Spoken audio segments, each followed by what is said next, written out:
Et non, il ne s'agit pas du troisième film du Palmachot, mais bel et bien du nouveau film de Jonathan Barré, ce qui est un petit peu différent. Et c'est ce qu'on va voir aujourd'hui dans les films du vendredi. Bonne conduite!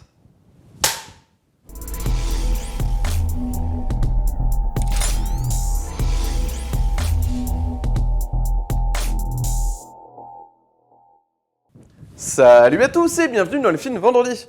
Aujourd'hui, j'ai le plaisir de revenir sur Bonne Conduite, le troisième long métrage de Jonathan Barré, le réalisateur des sketchs du Palmachot et de ses deux premiers films, La folle histoire de Max et Léon, et Les Vedettes que j'avais beaucoup aimé, que je trouvais beaucoup plus proche en fait et fidèle à l'esprit des sketchs du Palmachot que l'était Max et Léon.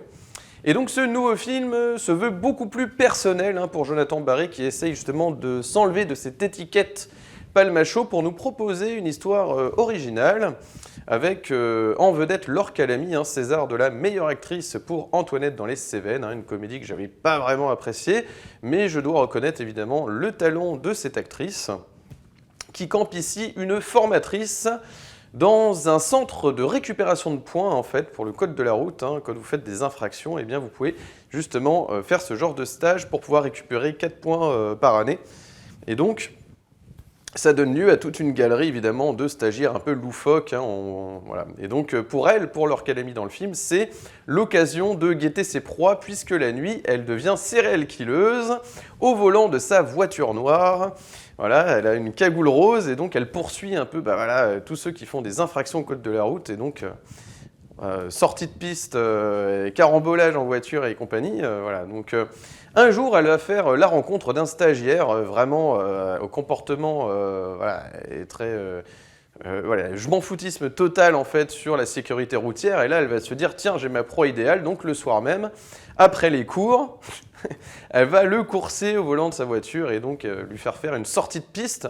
Et c'est là qu'une enquête va démarrer, et donc c'est là que nos acolytes du Palmachot, Grégoire Ludig et David Marsay, vont enquêter sur ce meurtre. Mais c'est plus compliqué que ça. Je m'arrête là pour le pitch, puisqu'évidemment c'est plus compliqué que ça. Il y a toute une enquête, même si c'est très simple. Ça commence un peu, on va dire, un peu comme un Columbo, quoi. C'est-à-dire que vous voyez un petit peu le meurtre, et finalement après, le spectateur est déjà au courant de ce qui se passe, quoi. Vous voyez. Alors, pour mon avis sur le film, énorme potentiel, car nous avons là des sublimes références. Nous avons déjà, pour commencer, une séquence d'introduction absolument géniale, très léchée, des cadrages magnifiques, des amorces sur les roues de la voiture avec cette boîte de nuit où justement Laure Calamy poursuit, on va dire, sa victime quotidienne. On a une ambiance très 80s, synth-pop, vraiment à la Carpenter, Charles Ludig, le frère de Grégoire Ludig, à la musique, fait un travail formidable à chaque fois. Donc là, vraiment, c'est tout pareil avec ce côté néon, ce côté un peu drive aussi, Refn, etc. Donc voilà, on sent vraiment les références 80, l'ambiance totalement 80s. Et ça fonctionne très très bien. On sent dès le départ, l'introduction est très importante parce que elle vous permet de comprendre le ton du film. Voilà, dès le départ, c'est-à-dire l'ambiance thriller noir, mais avec un décalage. Voilà, c'est-à-dire qu'en fait, vous avez le côté très sombre et tout avec Laure Calamy qui poursuit, et en même temps, le décalage avec le comportement du chauffard ivre qui écoute des vieux tubes des années 80, et voilà. Donc, il y a un vrai décalage. Donc, la séquence d'intro fonctionne très très bien, en fait. Voilà, donc dès le départ, moi, j'étais plutôt rassuré. Et donc, après, plus on avance dans le film, plus ça devient un petit peu plus... on retrouve les codes en fait du cinéma un peu, du cinéma français, on va dire plus mainstream. En fait, ça commence un peu, on va dire, comme les débuts les premiers Yann Kounen. C'est-à-dire que c'est un peu la même chose que Yann Kounen pour moi. C'est-à-dire à ses débuts, il y avait Doberman, et puis après, il y avait Mon Cousin. Vous voyez, voilà. Là, c'est à peu près pareil, c'est-à-dire qu'on a une introduction qui fait vraiment film brut comme ça, qui tente des trucs, et puis finalement, après, on retombe un peu dans un truc un peu plus mainstream. Voilà. Mais c'est pas forcément mauvais, attention, parce que en fait, ce film va jouer sur plusieurs tableaux. C'est-à-dire qu'il va jouer évidemment sur le côté thriller noir, sur le côté comique, sur le côté, même c'est cruel, le côté comique, mais vraiment cruel, avec un scénario tragique derrière, vous voyez. Donc il essaye de mettre de la profondeur dans son récit. Il essaie en même temps de jouer la carte Palmachot, puisqu'on a évidemment Grégoire Ludig et David Marsay, donc en plus dans les rôles des enquêteurs, un petit peu couillons. En on est en Bretagne, il pleut, etc. Ça donne lieu à des blagues sur l'accent, etc. Sur voilà, donc il joue un peu là-dessus. Et il y a également, en caméo, on peut dire ça comme ça, en petit rôle en tout cas, Julien Pestel et Marion Crevaux, du duo Crustel, qui nous avait fait beaucoup rire pendant le confinement avec leur parodie sur Instagram. Et voilà, ils étaient déjà présents sur les vedettes et ils nous reviennent, voilà. Donc ça joue sur plusieurs tableaux, c'est là que le film, je trouve que c'est un peu compliqué, c'est qu'il joue la carte en fait totale d'un film nouveau, avec un nouveau casting, Laure Calamy, Tchéky Karyo, et également aussi Thomas VDB, qui est absolument formidable, je tiens à le préciser, vraiment, ça marche très très bien. Mais c'est un peu un film de salle, deux ambiances, voilà. On a cette ambiance-là, clairement. Donc là, on a vraiment l'idée originale de Jonathan Barré. Et de l'autre côté, le truc un peu palmacho qui vient, alors pour certains, se conjuguer en fait à cette histoire, et pour d'autres, justement, perturber l'idée de départ. Donc voilà. Donc ça joue un peu sur les deux tableaux. On sent qu'il y a un côté un peu où la prod a eu besoin d'être un peu rassurée en se disant oui, non, mais c'est pas un film totalement Jonathan Barré, on a quand même l'équipe du Palmacho, nanana. Voilà, on sent que ça joue un peu sur les deux tableaux, clairement. Et voilà, alors c'est pas si dérangeant que ça, quand on se concentre vraiment sur l'histoire, vraiment voilà. Si on oublie un peu ce qu'il y a autour du film et qu'on se concentre vraiment sur le film, il y a beaucoup de choses qui fonctionnent. Déjà, le côté où on assume totalement de faire une espèce de comédie un peu barrée, un peu série B, qui fait un peu référence un peu à des vieux films et tout. Le côté aussi où on flirte un peu sur les références cinéphiliques, par exemple Kaiser Sosé, voilà, c'est clairement, voilà, c'est le criminel mystérieux de Usual Suspect, le film de Bryan Singer, écrit par Christopher McQuarrie. Donc voilà, il y a ces références-là. Il y a évidemment des références, j'imagine, un peu au cinéma d'épouvante. Voilà, vraiment, cette musique à la Carpenter, moi, elle me reste. C'est incroyable. Donc le travail sur la musique est extraordinaire. Et puis le côté loufoque aussi, vous voyez, ça me rappelle un peu cette collaboration entre Jonathan Barré et Tchéky Karyo, ça me rappelle un peu la collaboration de Philippe Lachaud avec Jean-Hugues Anglade, vous voyez. En plus c'est drôle parce que les deux acteurs ont joué dans Nikita. C'est drôle d'aller chercher en fait des acteurs comme ça qui ont joué dans des films un peu sombres, policiers, un peu action, etc., et de les mettre dans une ambiance comique, décalée, où en fait c'est une comédie policière. Et ça fonctionne bien là-dessus, il n'y a aucun problème. Il y a d'autres caméos, je n'en dis pas plus, mais il y a d'autres caméos très bien utilisés. Et c'est pas juste pour décorer. Donc là c'est les côtés, vraiment les qualités du film. Après, je trouve qu'il y a un petit souci de rythme. Alors, ça n'aurait pas été dérangeant si le film avait 1000 idées à la seconde. Mais c'est pas le cas. C'est-à-dire que moi, je n'ai rien contre le rythme du film, vraiment à proprement parler. Je trouve que c'est bien d'essayer justement de casser le rythme, un peu comme fait Dupieux. C'est-à-dire qu'en fait, on n'est pas très loin, ça flirte un peu avec ce que fait Dupieux. Voilà, on sent quand même que Jonathan Barré a un peu plusieurs influences comme ça. Donc c'est appréciable là-dessus, comprenez-moi bien. C'est appréciable, mais voilà, ça flirte sur trop de trucs. Mais malgré tout, ce que je trouve très fort, c'est que même si évidemment le film est perfectible, c'est un film où évidemment, ce qui est dommage, c'est que ce soit un peu paresseux. Voilà. C'est-à-dire qu'en fait, on n'est pas loin d'une très bonne comédie, mais ça reste moyen parce que ça joue sur tous ces tableaux-là. En revanche, c'est déjà énorme, je trouve, et là je souligne le talent de Jonathan Barré, d'arriver à faire un film moyen, entre guillemets, en arrivant à conjuguer tout ça, c'est-à-dire vraiment le côté sérieux, profond du film, en faisant une espèce de comédie dramatique avec des bons sentiments, la romance naissante entre Laure Calamy et Thomas VDB, voilà, où on reste un peu sur film français, un peu mainstream, le côté très 80s Carpenter machin pour les autres, Yann Kounen, Dupieux, enfin voilà, tout ça se mélange, et le côté palmacho, parce que quand même, c'est un peu aussi un film palmacho, donc c'est un peu tout et n'importe quoi, un peu un film palmacho, un peu une comédie policière, un peu un film avec Laure Calamy en mode comédie, un peu, on va dire, qui vient titiller un petit peu le bourgeois, enfin je sais pas comment dire, mais voilà, donc ça ramène un peu tout le monde, donc c'est populaire, bourgeois, enfin voilà, on a un peu tous les publics, on sent que ça veut brasser large, mais voilà, de cette expérience reste quand même, alors je pense que ce qui domine quand même, c'est le côté B-movie. Clairement, c'est-à-dire qu'on reste quand même sur une comédie qui se prend pas la tête, qui est décalée. Voilà, je pense que c'est ça qui reste vraiment et qui est en majoritaire. C'est ça qui vous reste en tête. Par contre, pour moi, et je me demandais en fait qu'est-ce qui faisait ça en fait, ce cassage de rythme, le fait que voilà, c'est que parfois en fait le problème c'est que Jonathan Barré nous offre un certain rythme, et à un moment donné, on va dire, par moment, il veut changer de tempo. C'est un peu comme si dans une musique, voilà, vous passiez, je sais pas moi, de la musique classique à la dance, je dis n'importe quoi, mais d'un seul coup, les BPM sont plus les mêmes, quoi. Et donc, il y a un côté un peu comme ça. Et en témoigne d'ailleurs la scène finale que je ne révélerai pas, bien sûr, mais le plan final, voilà, c'est un peu le côté un peu money shot du truc, mais money shot un peu low cost, vous verrez, mais c'est fait exprès, je pense. Voilà, mais ne raconte pas grand-chose. Voilà. Et c'est dommage, parce que justement, pour bien terminer un film, parce qu'en plus c'est ça, c'est toujours pareil, c'est comme en musique, c'est comme en théâtre, c'est comme dans toutes les disciplines artistiques. Voilà, quand vous faites une entrée, eh bien, l'entrée est tout aussi importante que eh bien, le départ, justement, hein, la sortie de scène. Et donc voilà, et donc comme l'intro est très très forte, voilà, au moins que le final soit dingue. Et en fait, le problème c'est ça, c'est qu'on retombe dans quelque chose d'assez facile. Voilà. Et c'est dommage parce que il y a des idées décalées, vous verrez clairement, moi, il y a 2-3 rictus, ça rit un peu dans la salle, c'est pas la folie, hein, mais ça rit un peu dans la salle. Moi-même aussi, j'ai un peu souri et tout. Il y a des bonnes idées. Ce qui est terrible, c'est qu'il y a des bonnes idées, mais de manière isolée. Voilà. Mais le tout cohérent, c'est un peu compliqué pour Jonathan Barré, je trouve. Voilà, c'est pour ça que je dis, ce film, pour moi, est à l'image des notes qu'il a obtenues sur les sites, en fait. C'est-à-dire qu'on est sur quelque chose de moyen, entre voilà, 2,6 sur 5, trucs comme ça.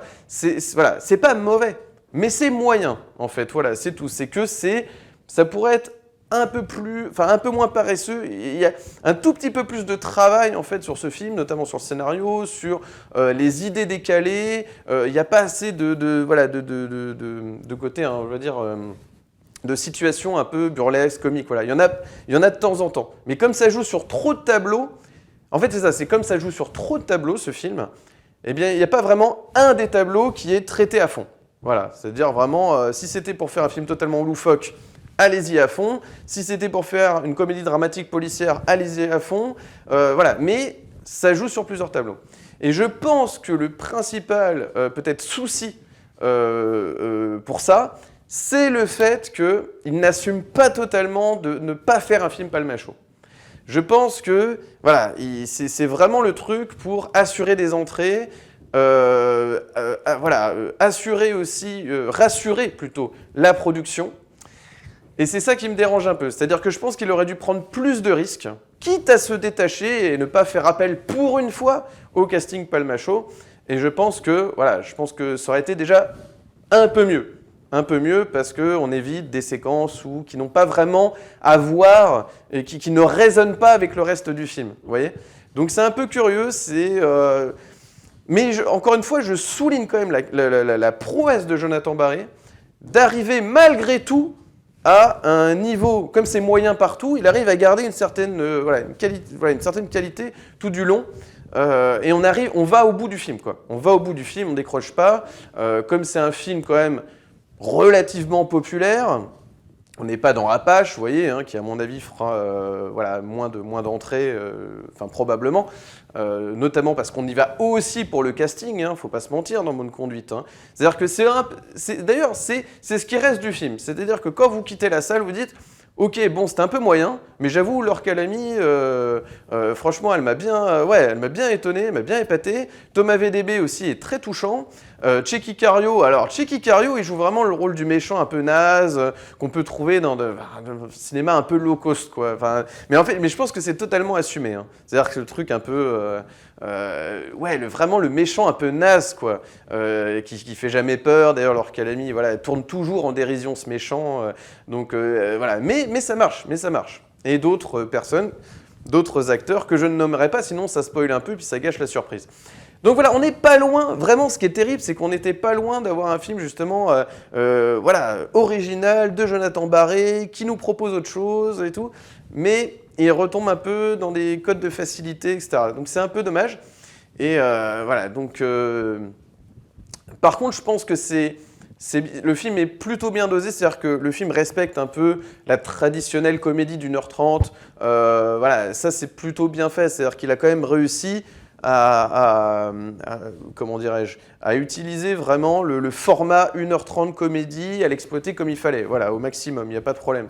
Par contre, c'est vrai que je pense qu'on reste encore sur une ébauche qui a 80% terminée, c'est ça qui m'embête un peu sur ce film, qu'on est plutôt sur une sorte de moyen métrage étiré parce que voilà, faut que ça fasse 1h30 et que ça sorte dans les salles. Et c'est un peu dommage, c'est un peu dommage. Et encore une fois, si on isole les séquences, ça fonctionne. Si on regarde tout le film dans son ensemble, ouais, c'est pas au même niveau, quoi. C'est un peu irrégulier. Donc je pense que c'est une copie un peu irrégulière, qui a par moments des petits moments comme ça de fantaisie, mais trop peu présente en fait. On aimerait qu'il y en ait plus et tout. C'est un peu avare quand même. Ça pourrait être plus généreux encore. Voilà, il pourrait être plus généreux encore, Jonathan Barré, parce que par moments c'est ouf, c'est complètement loufoque.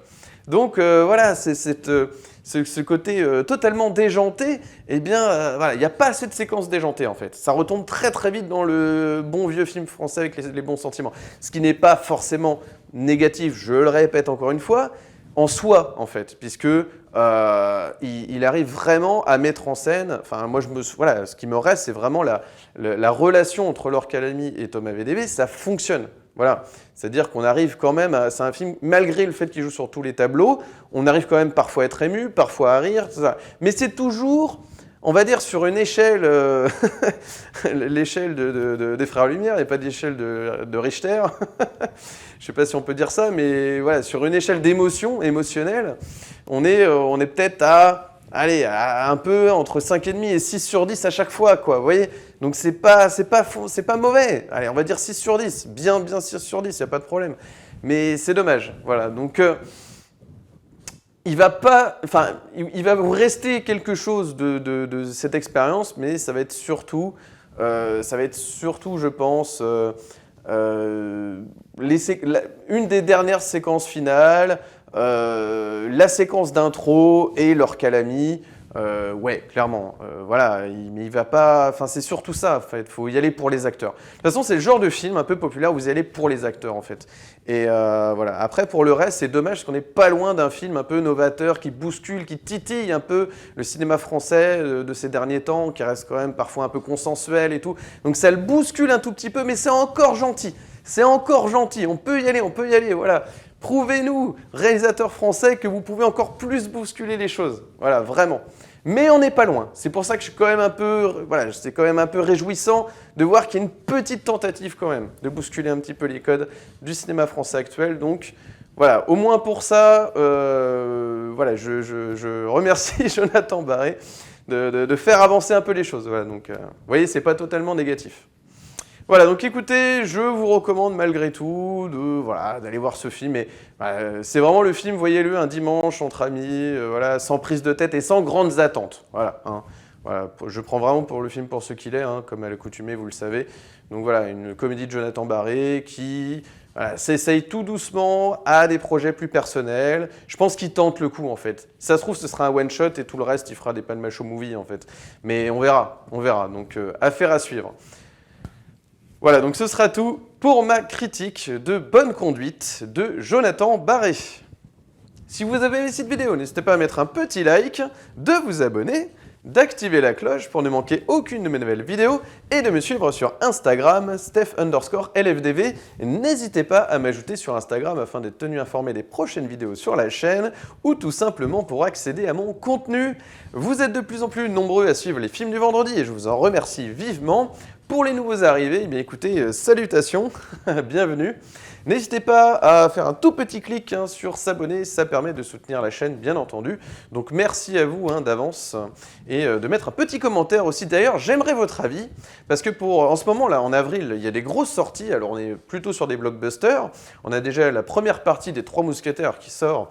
Et de l'autre côté, nous avons Super Mario Bros, le film. J'ai envie de dire, c'est pas trop tôt. Depuis le temps que cette saga existe, vidéoludique, et qu'on n'a toujours pas eu une véritable adaptation. Alors, je vais pas compter le film live comme ça, qui était en plus fait beaucoup trop tôt, en fait, pour faire quelque chose de véritablement intéressant sur Mario. Et de deux, parce que c'était très peu fidèle. Là, pour une fois, ce projet d'Illumination, qui arrive vraiment à comprendre ce que c'est que Mario, avec Nintendo la production également, ce merveilleux, enfin ça a l'air vraiment dingue, ça a l'air vraiment dingue. Donc voilà, nous avons deux films radicalement différents, et je voudrais un petit peu un avis, Parce que j'ai peur de, de faire un peu un bide si je parle de Mario. Alors moi, ça me concerne un peu parce que forcément, ça fait une partie de mon enfance. Hein. J'ai découvert vraiment les premiers jeux Mario depuis tout petit, en fait, depuis la Super Nintendo. Et en même temps, je me dis, ouais, mais sur les films du vendredi, est-ce qu'on ne m'attendrait pas sur des films un peu français ou des films un peu, voilà, un peu plus indépendants ou en tout cas plus autorisants, entre guillemets. Donc je sais pas, dites-moi vraiment, voilà, c'est un sondage pour la prochaine vidéo. Dans tous les cas, je pense que je ferai une reco. En fait, je pense qu'il y aura un film principal et l'autre, je le recommanderai, etc. Donc n'hésitez pas à me dire, en tout cas, moi je suis assez chaud pour les deux. C'est vrai qu'il y a beaucoup de choses à dire quand même sur l'adaptation de jeux vidéo au cinéma. Là, je trouve que quand même ce projet est complètement dingue. Pour une fois qu'on arrive, à mon avis, à peu près fidèlement, avec un scénario, à mon avis, qui se tient un minimum, de faire rêver un peu justement tous les nostalgiques, voilà, je sais pas, ouais, enfin en tout cas tous les fans de jeux vidéo et pas uniquement. Je pense que Mario ça brasse un peu plus large. Donc il y a moyen en tout cas, de toute façon voilà, c'est une saga vidéoludique avec laquelle il y a beaucoup de choses à faire, avec tous les jeux de ça, ils ont vraiment réussi, j'ai l'impression, hein, encore une fois, j'ai pas encore vu le film au moment où je fais cette vidéo, mais j'ai l'impression qu'on peut être en présence d'un grand film d'animation sur Mario. Voilà, donc écoutez, n'hésitez pas à me dire dans les commentaires, hein, c'est deux salles, deux ambiances là aussi. Donc les Trois Mousquetaires ou Super Mario Bros le film, n'hésitez pas dans les commentaires à me dire ce que vous préférez comme critique. Et il ne me reste plus qu'à vous souhaiter un excellent vendredi, un excellent week-end, et d'ici la prochaine vidéo, comme toujours, n'oubliez pas, prenez les films pour ce qu'ils sont. Allez, ciao!